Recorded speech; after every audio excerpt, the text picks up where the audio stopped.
दिल्ली के पूर्व उप मुख्यमंत्री और अरविंद केजरीवाल के बाएं हाथ मनीष सिसोदिया जेल से बाहर आए और बाहर आते ही अब वो एक्शन मोड में नजर आ गए हैं। पहले दिन से ही वो सिर्फ कार्यकर्ताओं से न सिर्फ मिल रहे हैं बल्कि बड़ी बड़ी जगहों में जाकर के संबोधित भी कर रहे हैं। और इसी क्रम में एक बड़ी बैठक का आज आयोजन किया गया जिसमें आगे की रणनीति बनाई जा रही है।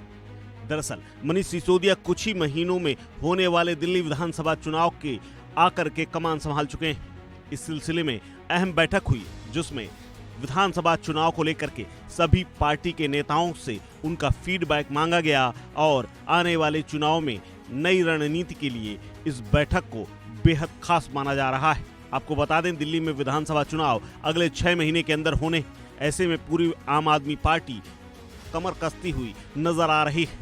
खास बात यह है कि संयोजक अरविंद केजरीवाल जेल में है और मुख्यमंत्री होने के चलते भी वो कोई डिसीजन ले नहीं पा रहे हैं। ऐसे में मनीष सिसोदिया कार्यकर्ताओं से न सिर्फ तैयारी का फीडबैक ले रहे हैं बल्कि विधानसभा चुनाव में बीजेपी की जमानत कैसे जब्त हो, कैसे एक बार फिर से तीसरी बार सरकार बनाई जाए और विधानसभा चुनाव में बीजेपी को हराया जाए, इसकी पूरी योजना बनाई गई।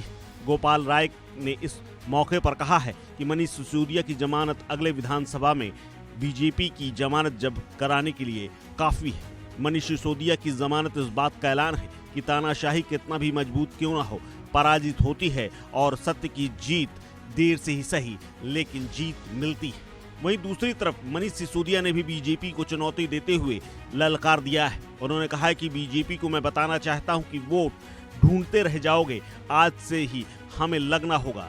दिल्ली के लोग, हरियाणा के लोग, ये लड़ाई आपकी नहीं, ये सत्य और देश को बचाने की लड़ाई है। उन्होंने कहा कि तानाशाही से देश को बचाने की ही ये पूरी कवायद है। ये बीजेपी वाले सिर्फ विपक्ष के नेताओं को परेशान करना जानते हैं। ये चंदे के धंधे में बड़े बड़े व्यापारियों को नोटिस भेजकर जेल भेज देते हैं। ये तानाशाही नहीं तो और क्या है, हमें इसके खिलाफ लड़ना होगा। मनीष सिसोदिया ने यह भी कहा कि दुनिया की कई बुरी ताकतें एक हो जाएं तो सच्चाई को तब भी हरा नहीं सकते। इस बार सत्य की जीत हुई है। समय भले ही 17 महीने लग गए हों लेकिन जीत सच्चाई की हुई है। आज भी हम अपने साथी अरविंद केजरीवाल का इंतजार कर रहे हैं जो झूठे केस में जेल में बंद है, लेकिन वो जब बाहर आएंगे तो हमें और एक बड़ी जीत मिलेगी। हमें जीत तब मिलेगी और इसी के साथ संविधान की भी जीत होगी। वो संविधान को 77 साल पहले बाबा साहब ने जिसको लिख दिया था, आज वो संविधान की ताकत की बदौलत यहाँ सभी लोग खड़े हुए हैं।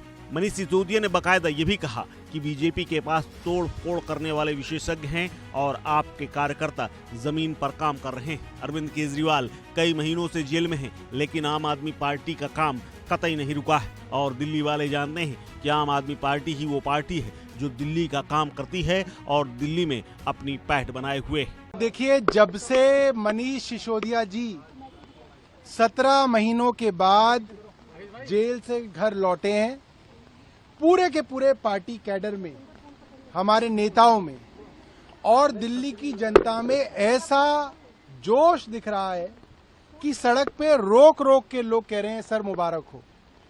विधायकों के घर लोग पहुंच रहे हैं कि मुबारक हो। विधायकों के दफ्तरों में लोग लड्डू बांट रहे हैं।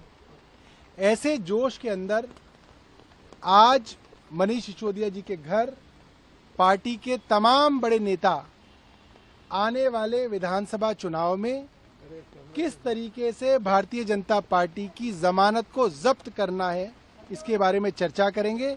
और मुझे पूरा विश्वास है इस चुनाव में, आप ये बात याद रखिएगा, इस बाइट को रिकॉर्ड करके रख लीजिएगा, आने वाले विधानसभा चुनाव में भारतीय जनता पार्टी की एक भी सीट दिल्ली वाले नहीं देंगे।